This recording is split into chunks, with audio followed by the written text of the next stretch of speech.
Kwa mujibu wa mafundisho ya Kiislamu, kwa mfano katika Qur'ani, katika hadithi na pia katika sira ya Muhammad, tunaona na tunaambiwa kwamba Muhammad alipokea mafunuo kwa mara ya kwanza akiwa ndani ya pango linalojulikana kama Hira kule Maka nchini Saudi Arabia mwaka wa 610, kwamba Muhammad alikuwa pangoni akiwa anafanya tafakari na kuomba na akifunga pia, ndipo akatokewa na malaika fulani ambao Waislamu wao baadaye wanakuja wanasema kwamba ni Jibril, ambaye kwa Kiswahili kwetu sisi Wakristo tunamuita Gabrieli. Sasa bahati nzuri tunapoenda katika kitabu cha Biblia, kuna matukio mengi yanarekodiwa katika Biblia takatifu, katika Agano la Kale na pia katika Agano Jipya, ambayo tunaona huyu malaika Gabrieli akiwatokea manabii na pia akiwatokea watu wengine. Kwa mfano anamtokea kuhani yule baba yake Yohana Mbatizaji, na pia tunamwona akimtokea Mariamu mama yake Yesu Kristo.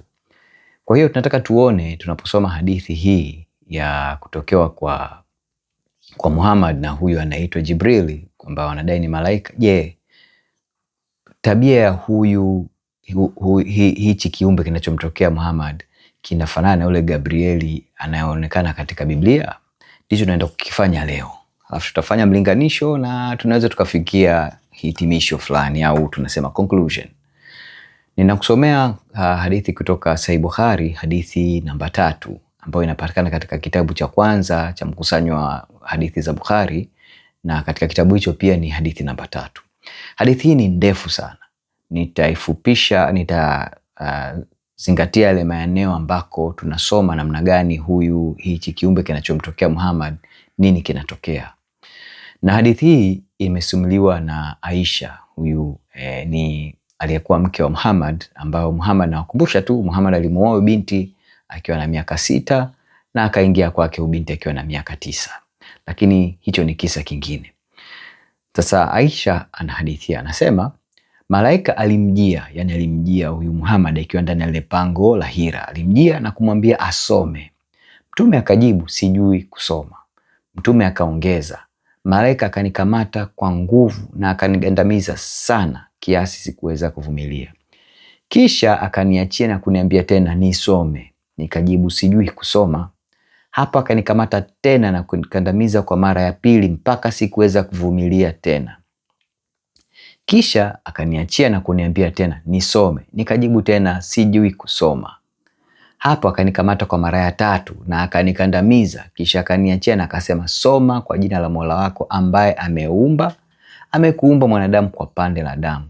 Soma, na Mola wako mlezi ndiye mkarimu zaidi. Kisha mtume wa Mwenyezi Mungu akarudi na wahi ni mafunuo, na huku moyo wake ukidunda sana. Kisha akaenda kwa Khadija bint Khuwailid. Huyu Khadija alikuwa ni mke wa Muhammad, na kusema, nifunike. Walimfunika mpaka hofu yake ilipokwisha, na baada ya hapo akamwambia mkewe kila kitu kilichotokea na kusema, sasa Muhammad hapa anasema, naogopa kwamba kuna kitu kinaweza kunipata.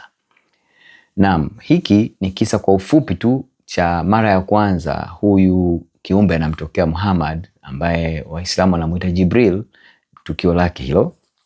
Sasa tutakwenda kusoma visa kadhaa au matokeo kadhaa ya huyu malaika Gabrieli kama anavyoitwa katika Biblia, anapotokea mitume na makuhani na Mariamu mama yake Yesu. Tunakwenda katika kitabu cha Danieli. Tunasoma sura ya 8, tutasoma mstari wa 15 mpaka wa 18. Ikawa mimi Danieli nilipoyaona maono hayo nalitafuta kuyafahamu, na tazama alisimama mbele yangu mmoja mfano wa mwanadamu. Nikasikia sauti ya mwanadamu katikati ya mto Ulai iliyoita na kusema, Gabrieli, mfahamishe mtu huyo maono haya. Basi alipakaribia mahali niliposimama, yani Gabrieli alikaribia pale alipokuwa amesimama Danieli, nami naliogopa alipokaribia, nikaanguka kifudifudi. Lakini aliniambia, fahamu wewe mwanadamu, kwa maono haya ni wakati ya mwisho. Basi alipokuwa akisema nami, nalishikwa na usingizi mzito na uso wangu ulielekea nchi, lakini alinigusa akanisimamisha wima. Tunachokiona hapa ni kwamba Danieli anapotokewa na huyu malaika Gabrieli, na yeye pia anapata hofu. Anasema, niliposimama nami niliogopa, aliponikaribia nikaanguka kifudifudi.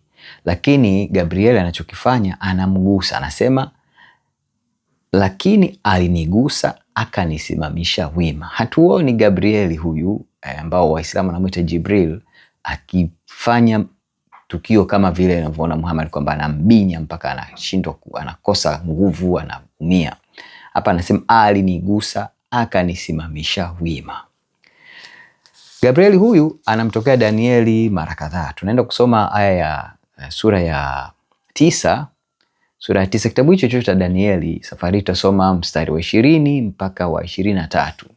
Basi hapo nilikuwa nikisema na kuomba na kuiungama dhambi yangu na dhambi ya watu wa Israeli na kuomba dua mbele za Mungu wangu kwa ajili ya mlima mtakatifu wa Mungu wangu. Naam, nilipokuwa nikinena katika kuomba, mtu yule Gabrieli niliyemuona katika njozi hapo kwanza akirushwa upesi alinigusa panapo wakati wa dhabihu ya jioni. Danieli anasema huyu Gabrieli kwamba alinigusa. Akaniagiza akaongea nami akasema, Danieli, nimetokea sasa ili nikupe akili upate ufahamu mwanzo wa maombi yako iliyotolewa amri, nami nimekuja kukupasha habari, maana wewe unapendwa sana. Basi tafakari habari hii na kuyafahamu maono haya. Tunachokiona hapa ni kwamba Gabriel anamtokea tena huyu nabii Daniel na alimgusa na akaongea nami. Tunachokiona hatuoni Gabrieli akifanya kama kile ambacho kinachodaiwa yule Jibril au Gabrieli yule anavyomtokea Muhammad. Anamgusa na anamwambia unapendwa sana. Kumbuka, kwa mujibu wa mafundisho ya Kiislamu, Muhammad naye anasemekana ndiye alikuwa kipenzi cha huyu Mungu anaitwa Allah. Na inasemekana kwamba katika mitume na manabii wote Muhammad ndio kipenzi zaidi. Lakini angalia katika ile hadithi niliyokusomea ya Bukhari, hadithi namba 3, huyu Jibril anamfanya nini nabii alikuwa kipenzi kuliko nabii wote? Lakini tunaona Danieli halitokea lile linalotokea kwa Muhammad. Tunaendelea tena katika kitabu hicho cha Danieli. Safari tunakwenda katika sura ya 10. Tunaenda kusoma mstari wa 11 mpaka 12. Akaniambia, yani huyo Gabriel anamwambia Danieli, akaniambia, Danieli, mtu upendaye sana, yafahamu maneno nikwambiayo, ukasimame kiwimawima, maana kwako nimetumwa sasa. Na aliponiambia neno hili nalisimama nikitetemeka. Yani hapa Danieli anatetemeka baada ya kutokewa na huyu Gabrieli. Ndipo akaniambia, usiogope Danieli. Malaika Gabrieli anamtoa hofu, anampa moyo kwamba usiogope Danieli, kwa maana tangu siku ile ya kwanza ulipotia moyo wako ufahamu na kujinyenyekeza mbele za Mungu wako, maneno yako yalisikiwa, nami nimekuja kwa ajili ya maneno yako. Tunaona katika visa vyote hivi vitatu ambavyo nabii Danieli anatokewa na Gabrieli ambayo Waislamu wanamuita Jibril, hali ni tofauti kabisa. Sasa nimekusomea haya maeneo matatu ambako tunaona wazi huyu malaika ni Gabrieli.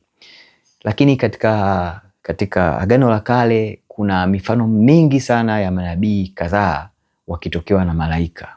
Lakini nimechagua visa ambavyo hakika malaika ambaye anatokea pale ni Gabrieli. Tunakwenda katika Agano Jipya. Safari hii tunaenda kumwangalia huyu kuhani aliyekuwa akiitwa Zakaria ambaye ndio baba yake Yohana Mbatizaji.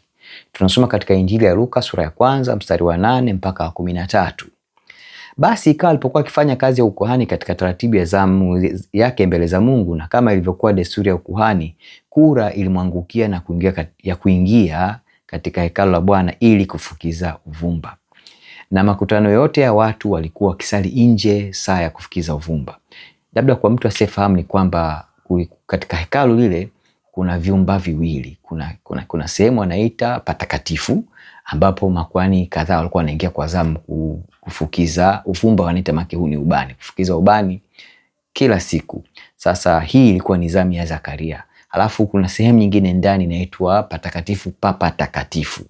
Kule papatakatifu alikuwa ni kuhani mkuu tu ndio mwenye ruhusa ya kuingia, tena anaingia mara moja kwa mwaka, ile siku ya Yom Kippur.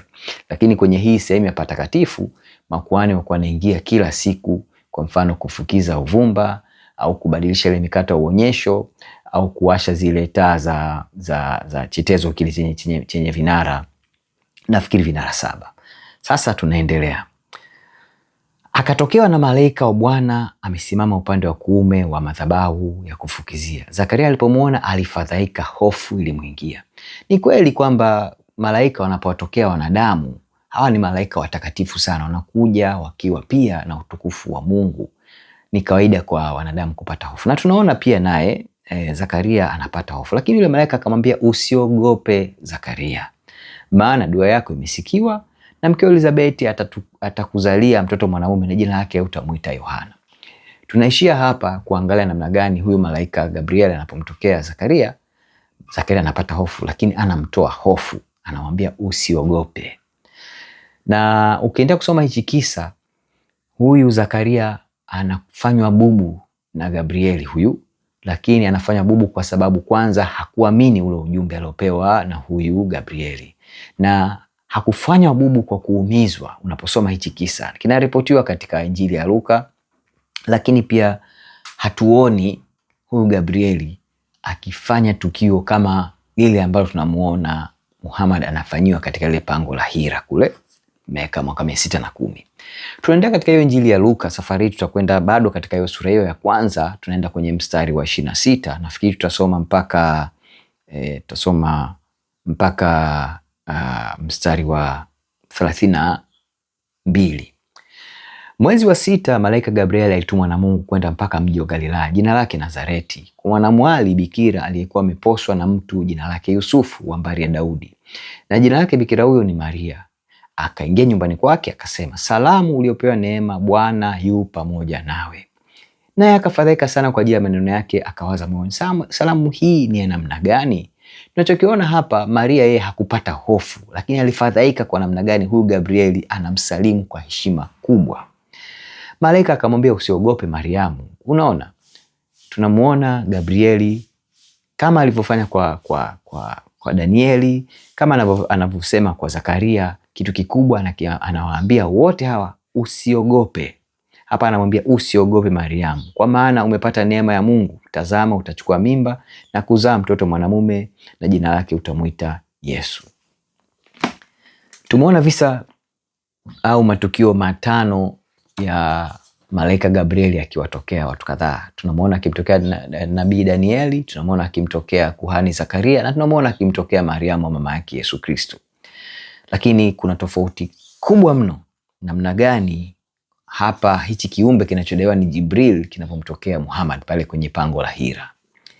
Lakini tukienda zaidi, tunaona mambo kadhaa. Kwa mfano, ile roho au huyu malaika anayedaiwa Jibril anapomtokea Muhammad anatumia mabavu na anamuumiza Muhammad. Tunaona kwa mfano Muhammad akisema alingenamiza sana kiasi sikuweza kuvumilia, na anamfanyia mambo haya mara 3, isiyopungua mara 3, mpaka Muhammad anasema akanikandamiza, akanikamata kwa mara ya 3 na akanikandamiza, kisha akaniacha na kusema soma, kwamba namna gani hichi kiumbe kinavyomtokea kinachoitwa Jibril au Gabrieli kinafanya ni tofauti kabisa na matukio mengine yote ambayo tumeona katika Biblia, katika Agano la Kale na katika Agano Jipya. Kumbuka tukio hili la Muhammad kutokewa na huyu kiumbe anaitwa Jibril lilitokea miaka 600, zaidi ya 600 baada ya Bwana wetu Yesu Kristo. Na kwa mujibu wa Danieli, inaaminika Danieli alikuwa miaka 700 kabla ya Bwana Yesu Kristo kuja duniani. Kwa hiyo anapomtokea Danieli ni miaka 1300 hivi kabla ya kumtokea huyu Muhammad. Na anapomtokea Mariamu na kumtokea Zakaria, hii ni miaka takriban 600 na kitu hivi kabla ya tukio hili la Muhammad kuripotiwa. Kumbuka hadithi hizi japo tukio hili linatokea mwaka 610 la Muhammad kutokewa na hichi kiumbe kinachoitwa Jibril, hadithi hizi zinaandikwa, kwa mfano hizi za Sahih Bukhari ndio hadithi za kwanza kukusanywa na kuandikwa. Na Bukhari anaziandika zaidi ya miaka 200 baada ya Muhammad kufa. Muhammad alikufa mwaka 632. Visa hivi vinaandikwa na Sahih Bukhari kwenye miaka 800 na kitu hivi, miaka 200 zaidi hapo. Lakini tunachokiona ni tukio hili ni tofauti kabisa na namna gani Gabriel anavyotokea hawa watu wengine, nabii tunamuona Danieli, tunamuona Zakaria na Mariam mama yake Yesu Kristo. Jambo jingine tunaliona kama nilivyosema kwamba mwanzo tunaona anatumia mabavu sana na Muhammad anateseka kweli. Jambo jingine tunaliona Muhammad akiondoka pale anakuwa na hofu kubwa sana. Kwa mfano anasema kisha mtume Mwenyezi Mungu akarudi na wahi na huku moyo wake ukidunda sana, kwamba aliondoka pale akiwa na hofu, kwamba huyu Jibril hakumtoa hofu Muhammad, hakushughulika na kwanza alimtia hofu zaidi kwa kitu alichokifanya. Na anapofika kule kwa mke wake Hadija anamwambia nifunike, na inasema hadithi kwamba alimfunika mpaka hofu yake ilipokwisha. Na baadaye anasema naogopa kwamba kuna kitu kinaweza kunipata. Muhammad hakujua hata ametokewa na kiumbe gani. Potelea mbali kwamba huyu kiumbe alitokea alikuwa anaitwa Jibril. Nitawaelezea nani nilikuja kumwambia huyu kwamba ni Jibril. Jambo jingine tunaona kwamba malaika hajui kuwa Muhammad hajui kusoma. Tunafahamu kwamba malaika ni viumbe wa Mungu, wako karibu na Mungu na wanatumwa na Mungu. Lakini fikiria huyu Jibril anapokwenda kutoka kwa Muhammad, hajui kama Muhammad hajui kusoma. Anamwambia mara 3 soma. Hatuoni katika hadithi hii kama Muhammad alikuwa na kitabu au Jibril alikuja na kitabu. Anapomwambia soma, hatujui kama anamwambia soma akiwa amempa kitabu au anamwambia soma akiwa Muhammad ana kitabu. Hili hatuifahamu. Lakini tunachokifahamu ni kwamba Muhammad anamwambia Jibril mara 3, sijui kusoma, sijui kusoma, sijui kusoma, na bado anaendelea kumkandamiza. Hilo jambo ni kushangaza pia. Lakini jambo jingine la kushangaza tunaona hapa, Jibril anamwambia, anasema soma kwa jina la Mola wako ambaye ameumba, akamuumba mwanadamu kwa pande la damu. Malaika huyu au kiumbe hiki kinachomtokea Muhammad hafahamu namna gani mwanadamu ameumbwa. Nitakusomea katika kitabu cha Mwanzo sura ya 1 na sura ya 2. Zaidi sana nitakusomea ile sura ya 2 uone namna gani Mungu amemuumba mwanadamu. Tunapoanza sura ya 1 ule mstari wa 26 nasema Mungu akasema na tumfanye mtu kwa mfano wetu, kwa sura yetu, wakatawale samaki wa baharini na ndege wa angani na wanyama na nchi yote pia na kila chenye kutambaa kitambaacho juu ya nchi. Hii ni summary. Tunapokwenda katika sura ya 2 ya Mwanzo ule mstari wa 7 tunaona hivi: Bwana Mungu akamfanya mtu kwa mavumbi ya ardhi, akampulizia puani pumzi ya uhai, mtu akawa nafsi hai. Bwana Mungu alimfanya mtu kwa mavumbi ya ardhi. Huyu kiumbe kinachomtokea Muhammad anasema soma kwa jina la Mola wako ambaye ameumba, akamuumba mwanadamu kwa pande la damu. Uongo mtupu. Kiumbe hiki hakijui Mungu amemuumba vipi mwanadamu. Tunaona jambo jingine, hiyo wahi aliipata vipi? Kwa sababu Muhammad yeye anasema hajui kusoma. Na kama nilivyosema mwanzoni, hatuoni kama huyu Jibril alimpa kitabu, alikuja na kitabu au Muhammad alikuwa na kitabu. Na kama Muhammad alikuwa hajui kusoma, kama angekuwa na kitabu, alikuwa na kitabu cha kazi gani? Sasa hatujui. Tunachoona, tunaambiwa tu Muhammad alikuja na wahi, akiwa anatetemeka, akiwa na hofu nyingi, moyo unamdunda, anamwambia mkewe nifunike, mkewe naye anamfunika mpaka hofu inapotoka. Lakini unapoendelea kusoma kisa hiki ni kwamba baada ya Muhammad moyo wake kutulia, mke wake Hadija anampeleka kwa binamu yake anaitwa Waraka bin Naufal. Huyu Waraka bin Naufal wakati huu Muhammad anapelekwa na mkewe kwa Waraka bin Naufal. Huyu bin Naufal alikuwa kipofu. Na inasemekana kabla kuzungumzia habari ya Waraka, kumbuka Hadija alikuwa ni mpagani. Hata Muhammad pia naye wakati huu alikuwa ni mpagani. Kwa hiyo mambo ya kutokewa alikuwa hayajui. Wote wawili hawakuwa na uelewa wote nini kimetokea pale. Kinachotokea ni kwamba Muhammad alikuwa na hofu nyingi, anatetemeka, amejaa na hofu na mambo kama hayo.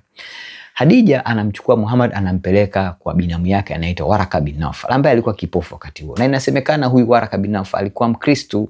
Unapoenda kusoma hiki kisa, Waraka ndiye anamwambia huyu aliyekutokea ni malaika, ni Gabrieli. Huyu Waraka ndio anasema. Na mbaya zaidi kuna kitu anakisema Waraka ambacho hakiko sawa hata kidogo. Anasema huyu ndiye malaika Gabrieli ambaye alimtokea Musa. Ukweli ni kwamba Katika rekodi za Agano la Kale tunaposoma kwa mfano kitabu cha Mwanzo, tunapoenda kusoma katika kitabu cha Kutoka, hasa Kutoka, Musa hatuoni rekodi ikisema alitokewa na malaika Gabrieli. Tunachoona Musa anatokewa na Mungu mwenyewe katika mfano wa kichaka au mti au kijiti ambacho kinawaka pasipo kuteketea. Mungu anamtokea mwenyewe, hakutokewa na Gabrieli. Na tunaona Musa anaitwa rafiki wa Mungu kwa sababu aliongea na Mungu uso kwa uso. Hata alipokuwa akipanda mlimani Sinai, Mungu alikuwa akizungumza naye mwenyewe, hakutuma malaika. Ni Muhammad tu peke yake ambaye mara zote anapopata wahi ni ufunuo, ni Gabriel mara zote anamtokea. Na ukiendelea kusoma kwa mfano katika hadithi ya Sahih Bukhari, hadithi ya pili ya kitabu kile cha kwanza, unaona Aisha anavyoelezea kwamba Muhammad alipokuwa akipata haya mafunuo, mara nyingine alikuwa anasikia kelele masikioni mfano wa kengele zikipiga kwa sauti kubwa zinamsumbua. Mara nyingine ilikuwa inaweza ikawa ni baridi kali, lakini namna gani anapokea mapokeo Muhammad mpaka anatoka jasho. Na tunaona katika baadhi ya hadithi pia tunaona Muhammad anapotokewa na malaika au anapopata wahi kwa kupitia hichi kiumbe kinachoendelea kumtokea Muhammad kwa miaka zaidi ya 20, ni kwamba kuna wakati anauma meno, anatoa sauti kama ya mnyama fulani hivi, ambacho ni kitu cha ajabu sana. Wakati ukisoma kama nilipokusomea kule kwa Danieli, malaika anazungumza naye uso kwa uso, anazungumza naye, anawatoa hofu, anawapa ujumbe katika namna ambayo inaeleweka, haina mkanganyiko wa namna yote. Lakini Muhammad mara anasikia kelele, mara anatoka majasho, mara anakandamizwa. Tuseme nini basi? Kimsingi hichi kiumbe kilichomtokea Muhammad hakuwa malaika, alikuwa ni pepo. Ndugu yangu Muislamu, unaweza kanibishia, lakini unachotakiwa kufanya tu, chukua Biblia. Visa viko vingi vya malaika wanapowatokea mitume, visa vipo vingi. Na utakaposoma kwa mfano Injili za Agano Jipya, utaona visa vingi Bwana Yesu akitoa pepo. Nini kinatokea? Kwa mfano kuna kisa kimoja hapo, Bwana Yesu alipelekewa mtoto ambaye alikuwa amepagawa na pepo. Mama yake anamuomba na anamwambia huyu pepo anapomuingia anamtupa chini, anagaragara, mara nyingine anamtupa kwenye moto, mara nyingine anamtupa kwenye maji. Tunaona pia kisa kimoja Bwana Yesu anavuka, anakwenda kwenye kisiwa fulani, anakutana na watu wawili, lakini katika wale wawili mmoja alikuwa na pepo maelfu, na huyu mtu alikuwa akifungwa na pingu, anazivunja, alikuwa akiishi katika makaburi na alikuwa uchi. Kimsingi ninachojaribu kusema ni kwamba aina hii ya utokeo ya kiumbe hiki inafanana na pepo, haifanani na malaika. Inafanana na ibilisi, haifanani na malaika. Muhammad hakutokewa na malaika. Hii si maneno yangu, hii ni kwa kulinganisha tu Gabrieli anavyotokea manabii na watu wengine kadhaa, na tunavyolinganisha na huyu Muhammad, tunaona wazi hichi kiumbe kilichomtokea Muhammad pale kwenye pango la Hira, na mara nyingine pia, hakuwa kiumbe chema, hakuwa malaika wa Mungu. Hawa walikuwa ni mapepo, pengine ni ibilisi mwenyewe. Haya ni ya kwako, na ni mojawapo ya sababu kwa nini tunafuja kuona hata tunapolinganisha Qur'ani, tunapolinganisha na Biblia takatifu katika Agano la Kale, kama tunaangalia Torati, tunaangalia Zaburi, tunaangalia Injili, namna gani tofauti zipo ni nyingi mno. Hata nimekusomea mfano tofauti moja hapo, nimeiona hapa kwenye hadithi tu. Malaika huyu hajui kwamba huyu Muhammad hajui kusoma. Malaika huyu hajui namna gani mwanadamu ameumbwa. Kwa hiyo mengi yanayotokea katika Muhammad, mengi yanakuja kuyasema Muhammad kutoka kwa wahi yanayopokea kwa hichi kiumbe, yanakwenda tofauti kabisa na maandiko ya nyuma kabla yake. Malaika hajui mwanadamu ameumbwaje. Malaika hajui kwamba huyu Muhammad hajui kusoma. Ni upuuzi mtupu. Kimsingi, ndugu zangu Waislamu, huu ndio ukweli ulivyo. Mashehe wenu watakwambieni Torati imechakachuliwa, Injili imechakachuliwa. Yote ni kwa sababu wanataka kukimbia kwenye mambo ambayo mahitilafu ni nyingi. Hizi ni hitilafu ambazo kwa mtu yote ambaye anasoma pasipokuwa na itikadi yoyote anayaona wazi. Ndio maana Waislamu na wakufunzi wengi wa Kiislamu, mashehe na wengine, wakitaka kukimbia tatizo hili wanakimbia kwa kusema kwamba Qurani na Torati, Torati na Injili na Zaburi vimechakachuliwa, ili waweze kukubali hivi vinavyoonekana humu. Kazi ni kwako ndugu yangu Muislamu. Ombi langu tu kwako, soma haya mambo kwa weledi, soma kwa utulivu, muombe Mungu akufunulie ukweli halisi. Vinginevyo hatima ya roho yako iko mashakani, na nitakwambia wazi, hakuna wokovu kwenye Uislamu. Hakuna wokovu kwenye Uislamu. Bwana Yesu ndio peke yake mwenye wokovu. Alitoa mwili, akakaa kwetu, akafa kifo cha msalabani kutuokoa, akafufuka siku ya tatu. Na mpaka sasa huyu Bwana Yesu yu hai. Mbaya zaidi, katika kuchakachua kote kwa huyu Gabriel hivi viumbe, hili jambo la Yesu kuwa hai ameshindwa kulibadili. Anasema wazi katika Qurani kwamba Allah alimnyakua. Wakati huu tunazungumza mimi na wewe hapa, Muhammad yuko kaburini ndugu yangu. Hana uwezo wa kukuombea, hana uwezo wa kufanya chochote wewe Muislamu. Bwana Yesu yu hai na ndiyo mwombezi wetu peke yake kwa Baba yake wa mbinguni. Na anasema yeye ndio njia na kweli na uzima. Mtu haji kwa Baba yake isipokuwa kwake tu, ila anasema, anatumia neno ila kwa njia ya mimi, kwamba yeye peke yake ndio njia ya kumfikia Baba mbinguni. Yeye peke yake ndio njia ya kufika mbinguni. Tafakari maneno haya. Na anasema katika Injili unaposoma, anasema na kwenda kuandalia makao. Kwa Baba yangu kuna makao mengi, ili mimi nitakapokuwepo nanyi muwepo. Hii ndio ahadi yake. Tunaposoma katika Qur'an tunaona kabisa Allah anamwambia, sema waambie kwamba wewe ni kiumbe tu, wewe ni muonyaji tu, hujui hata wewe utafanywa nini na wao watafanywa nini. Muhammad hana uhakika huo, hapewi uhakika huo, si juu yake mwenyewe wala juu ya wale wafuasi wake. Ndugu yangu Muislamu, haya ni mambo ya kutafakari na uamue nafasi bado unayo. Na kutakia amani ya Kristo na Mungu akubariki sana.